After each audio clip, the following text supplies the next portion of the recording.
One way to build stronger, more diverse communities is to support their financial institutions. Q2 is doing just that by offering a single platform that unifies a lender's technology. The result is a simple, seamless, end-to-end experience for borrowers and lenders alike. We visited them to learn more.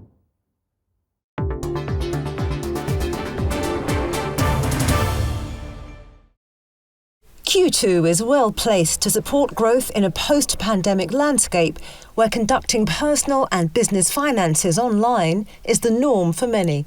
Its flexible cloud-based model attracts a wide range of clients, from high street and challenger banks to niche finance providers who are spearheading financial innovation. But I think the most exciting area of the space that we work in, the most innovative, the most energised area is the alternative finance space. And that's where we find our solution fits particularly well, is received particularly well, and it's an area that's it's been quite dynamic over the last 2 or 3 years. When you compare what Q2 are doing versus some of the larger banks and the systems they're using, I'd compare it to like an oil tanker, in that their systems are legacy systems, large and complex systems that over many, many years have been layered with a range of different rules and connections, whereas with Q2 we were able to start at a blank page, have a modern system that was cloud-based, fully connected, that allows us to do things quite differently to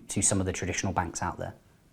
DONNA is a specialist lender responsibly providing interest-free loans to adults seeking vocational skills. We're a fintech. We're trying to do things a bit differently, and we're trying to actually be on the side of the consumer, and ultimately everything that we do comes back to trying to protect our end user, the student, the borrower, to ensure that they can access the finance in a fair and sustainable way. We look to align with customers who actually align with our own mission, which is about building stronger and more diverse communities by strengthening their financial institutions.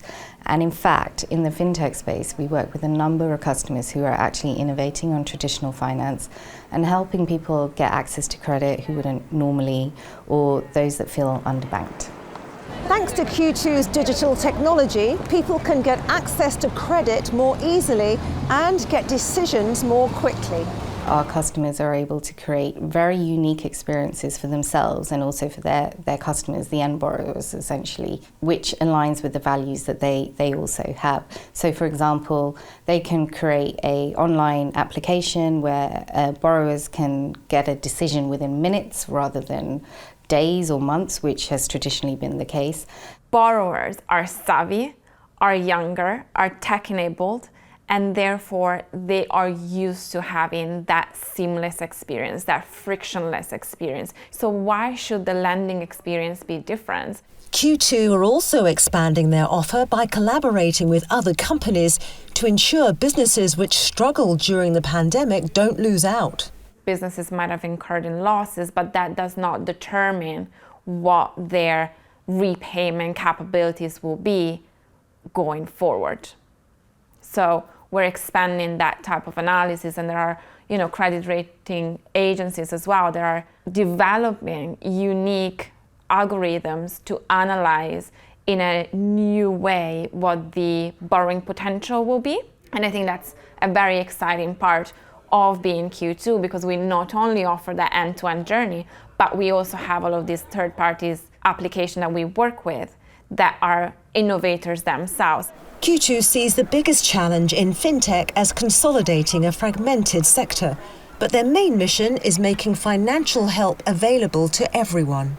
There is a huge amount of market share out there. We see ourselves working more closely with the innovators. We see ourselves being more closely aligned in being able to help and assist the market consolidate, bring new ideas to market, and just be a little bit more involved at the front end of the technology in helping accessibility.